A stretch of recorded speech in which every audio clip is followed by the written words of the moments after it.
He's the type that will try to come back and reconcile with me only to do harm to me for walking away from him. Doesn't matter how he tried to hurt me or played in my face. This is the type of person that does not take accountability for his own actions. He is out to make people feel how he feels, which is really sad.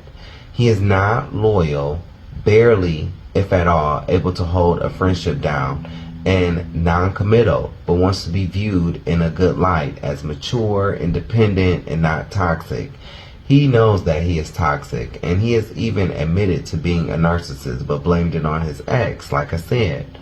Honestly, I believed him being involved in the toxic scenes, bingo and the ballroom scene, having multiple sex partners, drugs/psychedelics like shrooms, living in ATL, trying to be like certain individuals other than himself has changed him into a narcissist. I know that he is waiting for me to return to him, but nah, I'm good. I'm getting older, and I honestly don't have it in me to be worried about why it didn't work out with the jester. I'm viewing it as rejection is the Most High's protection. God's plan. One day, I will see this group get their karma for all the negative energy sent my way. People don't even understand that it was my energy that brought people together. They had one common threat, which is me, for whatever their reasoning is. People that was not even on good terms became friends with each other solely out of their hate for me. The dude's ex and the cancer all of a sudden became cool. Today they are not even cool with each other, which probably means that the ex used different people like the cancer and the bearded lady to come against me. Power of 3 type thing. The guy I like turned on them too. The guy I like turned them on to me, so I could never trust him. This dude don't want to be with me to love me. He just wants the money he thinks I have and my energy. I don't understand why, especially if he's bragging about making $12,000 to $15,000 a month. What does he need with my little pure support? I'm tired of men mistreating me to the public, but loving me in private. His scheme backfired in his face. It gave me time to get away and heal. I was actually happy for him finding new love, and for me because I got away. I'm not the jealous type. Even today, I still wish him the best in the future. I still wish him the best in his future endeavors, even though I know we will never be anything. Baby, I will walk away from you so damn fast that you won't even know that I'm really gone until months later. People think that I be playing too, but I'm not. People think because I'm so nice, loving, and giving that they can treat me any kind of way, or that I'm not smart enough to recognize when a person is trying to play me. I play dumb and observe. That's what I did with him. He fucked up, I walked away, he got upset that I walked away. Then he started doing black magic on me, but still acting like I'm nothing. Crazy ninja. He is crazy and controlling. It's okay for him to do shit to me, but let me even breathe, bitch, and it's curtains. He is mad because I won't submit to a jester. There was a discussion on Bingo about the zodiac sign Taurus by a Bingo broadcaster that is a Taurus. He is not either of the 2 Taurus that I have been talking about, and a few others that I came across on YouTube. They described the Taurus I was liking to a T. It's cool when you do it, but it's a problem when I do it. I knew that being with him, I would have sacrificed my independence. I figured that I would have to walk on eggshells to keep from being talked about by him on his show if I was to make him upset. I also recognize that he is in a trap himself. Yeah, you might make $12,000 to $15,000, but the abuse is chipping away at his mental and spirit. It must not be all that either if he has to pay his rent on flex payments, according to the Leo that he tried to use to get back at me. I'm trolling. I don't know what he has, nor do I care. Instead of owning up to what he did towards me and admitting like a man that he went too far, he was in his ego adding up karmic debt. Pride comes before destruction, and I don't want to be tied to anyone facing judgment/karma, so it can hit me too. The Leo did to him what he tried to do to me with his ex, which is make him jealous. but they love all the toxicity. I don't. The Leo was using him for clout and to make the Leo, ex-boyfriend jealous. This all came out on broadcast. Now the Leo and his ex-boyfriend are doing interviews. The whole time I am in a state of belly aching laughter while cheering on the Leo and his ex-boyfriend. I agree with a lot of what the Leo was saying about the situation, like when the Leo said how the Taurus always comes up with excuses. I do this because it's my job, or I act this way because it's my job. I knew that he uses his job as an excuse to act the way he acts. He trolls this one host about using tarot cards and called him a voodoo queen, but he practices black magic, calls himself a psychic, and has even gotten tarot readings done on me. I knew disaster was coming when I saw them first link up, because Jester was only using the Leo to get back at me, and I knew it would blow up in his face like it did. Not disaster for the Leo, but disaster for Jester, the dude I walked away from, because he is under judgment. Anyone he gets with will go through bad times with him, because he is at the beginning stages of him paying his karmic debts off for all the people in his life that he has screwed over. This was another reason why I donated to people on the app. It was a way for me to pay off my karmic debt, if I did have any. Like I said, I think someone created lies about me in order to get him to not like me for whatever reason, and it worked. So he ended up choosing a few traps, lovers, over me. I had no ill feelings about his decisions because he has free will. I told him via Instagram stories, whether we meet or not, I will be happy for him if he finds someone else. I communicated with him through music and things I would do in my Instagram stories. Everything in my Instagram stories was not for him though. I knew he was intuitive, so I know that he knew what time it was, but he wanted to remain in Peter Pan energy, never growing up. He wanted to stay around low vibrational people, choosing not to heal because it is easier for him to maneuver about frolicking in a death trap, and he likes the attention he gets.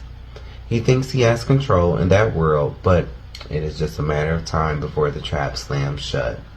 We had some work to do that would have built us an empire, but I will finish this work without him, building an empire with the help of the Most High.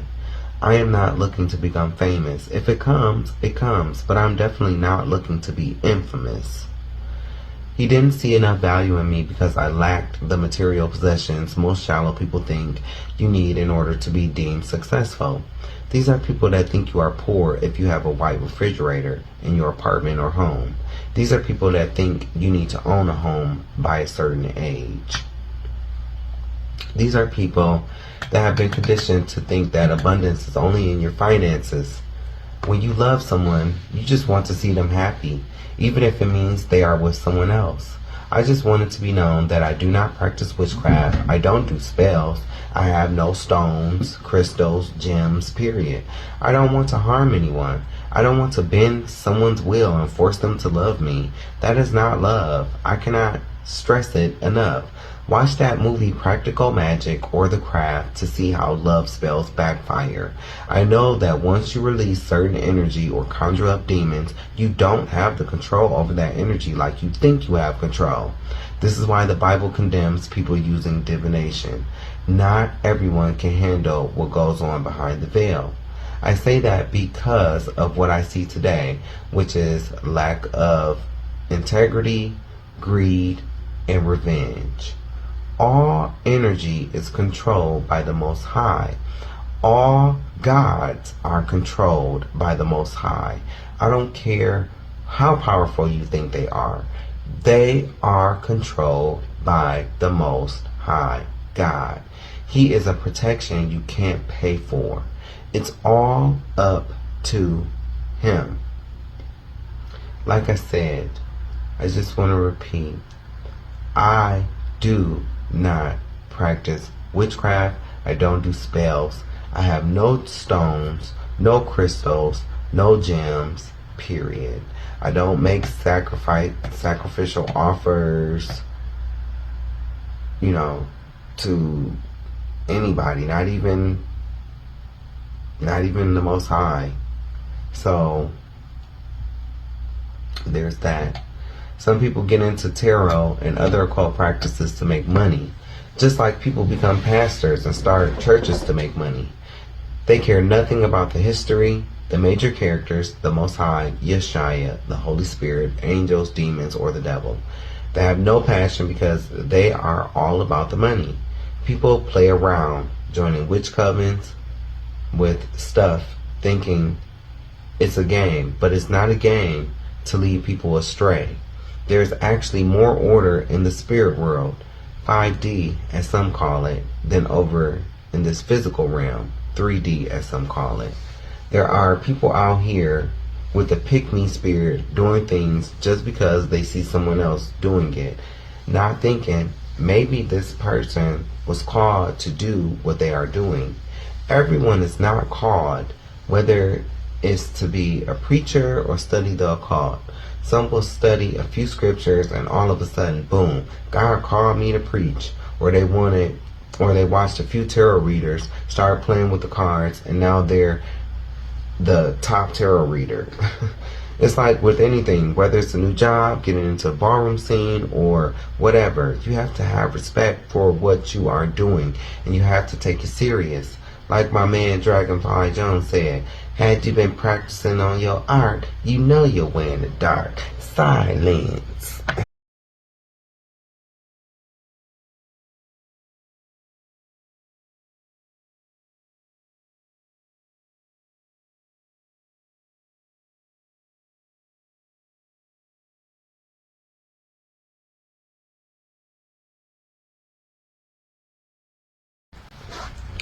People have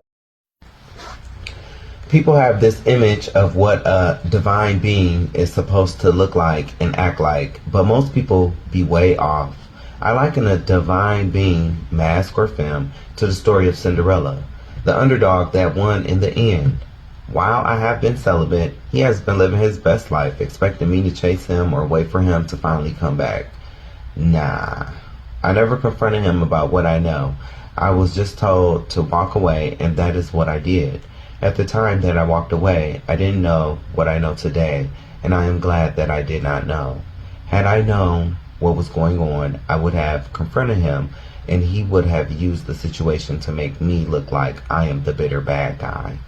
I also figured if he was doing any come to me love spells, any approach that I would have made to him would probably leave him thinking that his silly weak ass hocus pocus was working, and I couldn't have that either.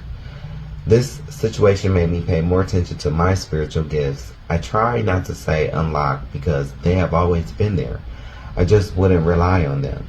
It's not even about whether I believed in myself or not. Trust me, it was more of a blah moment. I have a lot of them. I have been through similar situations like this a few times, so I know how this goes. He thought that everyone would love and honor him like I would, but no, it just don't work like that. This lifetime will be different because I am no longer interested in him. There's a lot more that I could say, but it's pretty loser to me, so oh well. I do feel that all of the hosts on the app should know that there are some shady people, at least 2 or 3, that go around harassing the supporters of certain hosts, which is very lame to me. I can only speak of this happening when I sent to a Aries/Leo, a Scorpio, and a Taurus. People were sending me all kinds of threats just for showing support to someone that they either are trying to get onto themselves or they just flat out don't like. This is the community, in parentheses, LGBTQIA, that is so oppressed for trying to block someone else's bag, all over dumb shit. Our ancestors used voodoo, Santa Maria, and other forms of black magic to fight back against our oppressors. That's how Haiti defeated France. Our oppressors would steal our babies to use them as gator bait, rape our men and women.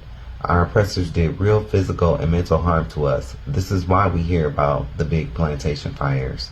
I bet our ancestors are ashamed of how people are sending death spells / evil eye to people, all to win a damn ball. Gay ballroom scene. to try and block someone's love life and finances, jealous and coveting what someone else has, but they themselves wouldn't want to go through that person's struggles that they had to go through to get to where they are today. These people that be jealous and secretly coveting only see the good I show. They would not be able to walk a mile in my trials. These people run from hard times and trials. I was never one to focus on the trials/storms in my life, but I know most wouldn't want the trials/storms that I went through. People are out here really sending evil eye towards a person because they walked away from them because they were playing games. But there will be a great harvest of sorrow, especially in ATL. I myself never wanted to be a host. I was just trying to be supportive to certain communities that I have avoided in the past, and now I know why I avoided these communities. I wish them all the best though. It certainly is no beef from me. I just want to take the time to say thank you for giving me a glimpse of your world, and I was not trying to be offensive in my speech about my experiences. I really wish the people on Bingo were not so hateful towards each other. I always wonder how certain people expect gifts from their supporters whose HIV status might be positive, even though they may or may not be undetectable. To be honest, when I was on Bingo, I sent dragons and shields, but you know who I would not send dragons and shields to? The hosts that are known for going dark, resulting to health reads. There's so much creativity on that side of the app. I just wonder why it always has to be for the dark side of things, which is why I believe there is a group of people. You really only need 3 or 4 for a coven within the app doing black magic. It's funny to me because I thought covens got along with each other. None of these people even trust each other. They all watch each other's pockets, money. They are not loyal to each other. They will sell each other out in a minute. The cancer is the worst one who is going to get everyone involved taken down. He will double cross anyone to get what he wants. I believe that they do spells on their supporters and on others in the ballroom scene too. They will not get away with what they tried to do to me. They think that them being silent is going to cover it, but no, the death spells will return, and as for the love spells that will go sour, watch the movie Practical Magic. Please don't do those love spells and money spells and all those spells that you see on TikTok or other forms of social media. These people, either they are witches or they belong to some secret society where certain ones are selected to dance naked in the woods under the moonlight for the fairies. Oh, people, don't trip out. Some of your favorite professional athletes and celebrities in Hollywood have already done that dance. This is why they will never come together to organize anything positive for black people, because they took the buyout. You will be surprised that some of these Bingo, YouTube, Instagram influencers have took the same deal just for a smaller catalog price. I do believe the Torah sold his soul. This whole ordeal has changed me for the better. I believe this situation was the key to unlocking my spiritual gifts that I always knew were there. I just had never developed them. I've always followed my intuition, my gut feeling. It's like I have this inner knowledge of what is and what is not. I believe this is what the Most High was talking about when he said he will put his laws into our hearts and minds. That is a gift because not everyone has that inner voice that convicts them when we do wrong. I am grateful for that gift because the Most High chastens the ones he loves, and I know he loves me. I know that he has a purpose for my life, and I'm just going with the flow. I don't know everything, and I'm not perfect. If I was perfect, I would not need a Savior, and I definitely need Yeshua, who the world ignorantly calls Jesus Christ. I give thanks to the Most High for his grace, mercy, and sending Yeshua along with Warawak, the Holy Spirit. On April 25th, 2023, I quit the corporate world. I left CASCOM, and I never felt more free. If I would have stayed until October 16th, 2023, it would have been 8 years spent. I know the whores that were sending death spells towards my finances will be happy to hear that. Hey, it wouldn't be the first time. I have a former friend that once called my job at Promesca Toledo Hospital to tell them that I smoke weed to get me fired.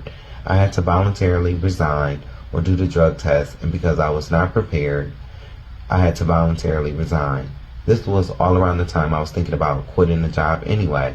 I knew I was not going to take the flu vaccine that was just starting to be mandated at the time. I was tired of working night shift. My director, he was so cool, was gone, and the incident that I had talked about previously. The final straw for me actually was a floor meeting that we had where all the other nurse aides did not back me after putting me up to speak about issues we all would complain about. I learned my lesson about being manipulated into speaking up about issues of others that sometimes doesn't even bother me. Why would my former friend do this to me? It wasn't D, by the way.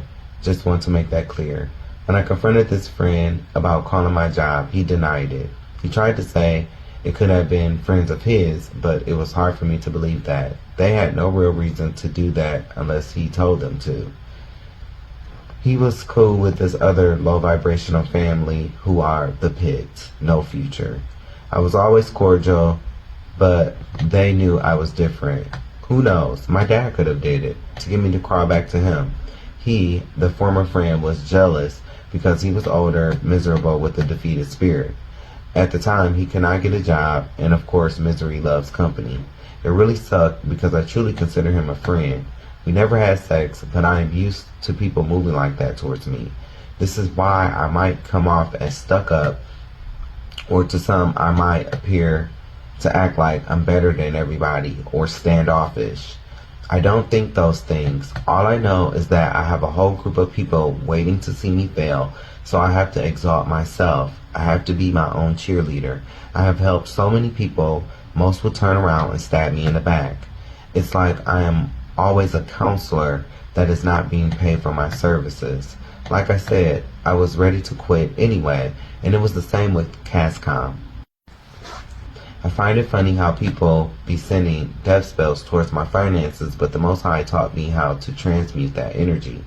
All they are doing is helping me more than hindering me, because when the Most High has his hand on your life, no weapon formed against you will prosper. He will make your enemies your footstools, and they will have to watch as he raises you up, ultimately showing his power. I don't have any hard feelings towards anyone at CASCOM. When I first started the job was the best job I ever had because I had never made money like I did. This was my first job, making an hourly wage plus commission, and baby, the commission when I first started the job was amazing. The most I ever made was a little over $2,000 in commission, and that is not including my 80-hour paycheck. There was reps in the call center at the time making $3,000 to $5,000 in commission. This was before the cell phone service was introduced. Long story short, over time, things, in parentheses, restructuring of pay / commission were done behind the scenes to dwindle the commission down. Side note, I can't explain how they did it because, I was never in those meetings or, never behind the scenes. But from the time that I started working, I noticed that the commission did dwindle down. They also introduced more work with the whole trying to sell a mobile phone over the phone to a customer. By the end of me working there, I was making more money doing ride sharing, $200 to $250 a day, which was way less work, and I did not have to deal with management anymore. I thought that working from home would be a joy, but it was actually a headache. I barely went anywhere to begin with, and going into the office got me out of the house around people. I was the one that would do random potlucks. I would make baked chicken, fried chicken, yams, spaghetti, mac and cheese, cabbage with greens, okra, and turkey meat. I did not charge people, and it was basically for anyone who wanted to eat. That was the type of employee that I was. I was one of their best reps. Scorecard always above a 3.5. Always got a good yearly evaluation. Trustworthy, a leader, but I had so many haters, even in management, because I don't kiss ass. I tell it like it is. And white folk in the corporate world don't like to hear the truth about themselves. I had this gay, fat, white supervisor who was very uppity and snooty. RF are his initials, but he was the pure form of lazy. He would do everything to get out of actually working, like instead of coaching us. He wanted us to coach each other on the team, and he had the nerve to call it peer-to-peer coaching. Dude was interested in everything but work, and would try to look down on me because I would know gossip that he wouldn't know, but he was one of the biggest gossipers in the center. I could see white privilege all throughout CASCOM. Dude should have never even been in administration, period.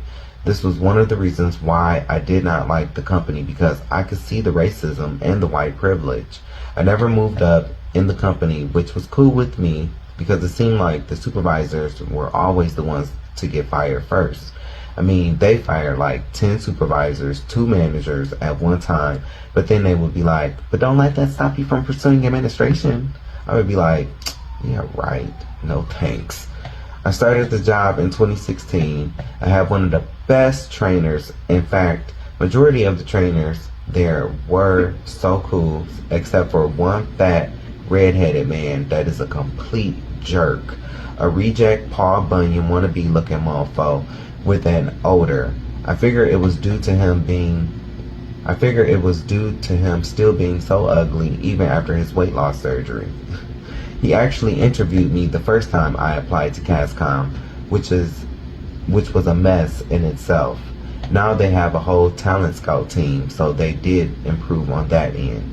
I just remember him not being warm and friendly. His body language and demeanor was very uninviting. Something happened on the back end with my application. I had to reapply, and that is when I had my second interview with one of the best soups, CBR, who is now a manager. She hired me. Later on, we would have one of the best conversations about life/career. I did have 2 soups that are really special to me. One, CBA, reminded me of my mom, but in a good way. She was my soup when I had first come back from my first leave. This was before she moved up in management, and I think she manages attendance now. The first leave of absence I had taken was around the time I had become ill when I first moved to Minneapolis. A few pages back, I was telling you how it went from 145 pounds down to 99 pounds. This was when I had the oral thrush, complication of HIV if it's untreated, that had hardened and was going from my mouth down to my stomach, making it very painful to eat. I was working at CASCOM at this time. The benefits are really amazing. You don't get free services, but my bill today is about $300 versus when I worked for them, it was about $100, and I had all the services. I would rather pay the $300.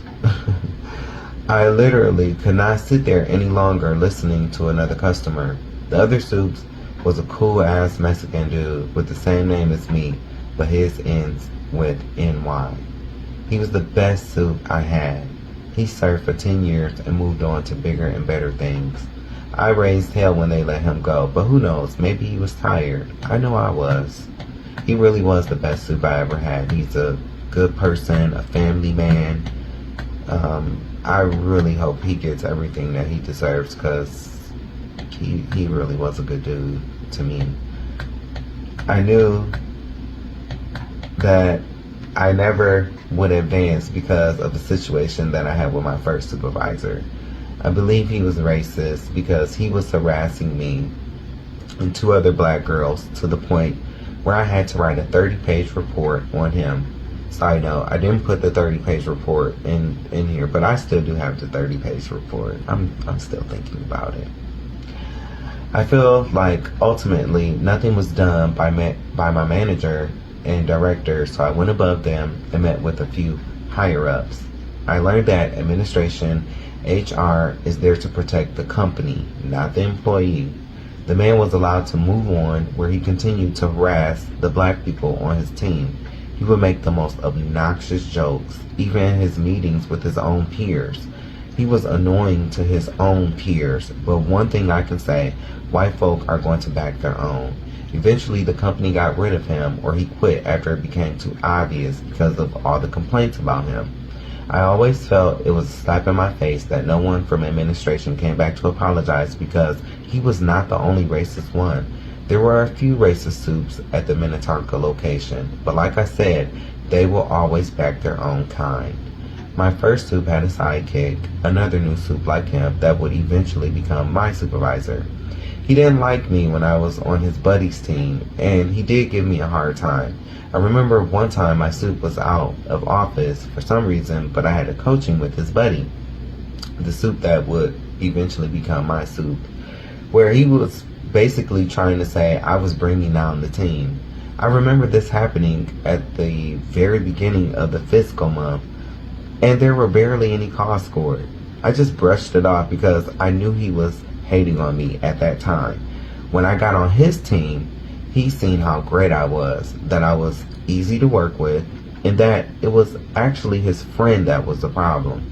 His perception of me changed, especially during one of our walks and talks where we conversed about the Ottoman Turk Empire. He did not know I was intelligent as I was. I could tell by his reaction. Like I said, I'm a very hard worker. When I came to Minneapolis, I was working 80 hours a week. It's hard for me to just give up, even though at times I wanted to, and even said so. I know that I have a warrior spirit and that giving up is not an option. After my filing a report of how I was being harassed, I believe I was labeled as a troublemaker or someone that won't comply, someone that will question and speak up if I need to. That is okay because I'm used to it. They wanted someone who came with a solution to a complaint. I was very much, you don't pay me enough to provide you solutions to obvious problems. I can't do your job and mine. The company would elevate reps that couldn't keep their scorecard up, but because they kissed ass, they were good.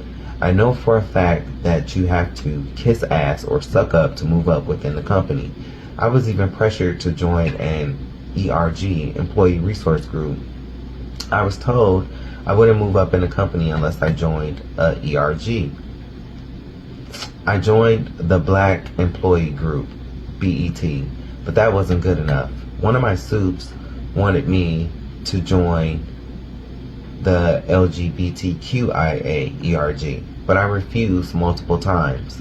I let it be known that I did not wear my sexuality on my sleeve, meaning it does not define who I am. I wasn't having sex, so I wasn't about to join a group based on sexuality. I felt like I served my time at CASCOM, and it was time to step out on faith. I didn't know exactly where I would land once I took this leap of faith, but I was trusting in the Most High. I said after Queen died, I felt like something in me had changed. After she died, I started looking into manifesting using positive affirmations regarding love, abundance, and breaking generational curses.